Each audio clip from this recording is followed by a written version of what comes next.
Endi jelatin yoqtirmaydigan qizlarimiz ham ushbu retsept asosida bemalol cheescake tayyorlab ko'rishlari mumkin bo'ladi. Jelatinsiz tayyorlanadigan cheescake retsepti bilan bugun sizlar bilan bo'lishmoqchiman. Birinchi qiladigan ishimiz pechenyemizni maydalab, sariyog' bilan aralashtirib olamiz.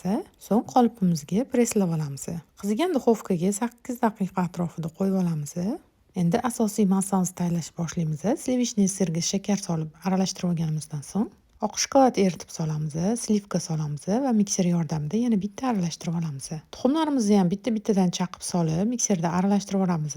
Mikserni ko'p ko'pirtirishimiz shart emas, massamizni yaxshilab aralashib olsa bo'ldi. Cheescake'imizni pishish graduslarini va minutlarini opisaniyada to'liq yozib qoldiraman. Ustiga karamel tayyorlash uchun shakarimizni eritib olgandan so'ng qaynoq slivkani solib, yaxshilab aralashtirib, oxirida sariyog' solib olamiz. Tayyor bo'lgan karamelimizni yaxshilab sovigach, cheescake'imizni ustiga surib bezatib olamiz. Ushbu cheescake ustiga xohishga qarab boshqa mevalardan foydalanib ham nachinka tayyorlasanglar bo'ladi. Cheescake'imiz ham tayyor bo'ldi. Albatta tayyorlab ko'ringlar. Sizlarga ham yoqqan degan umiddaman.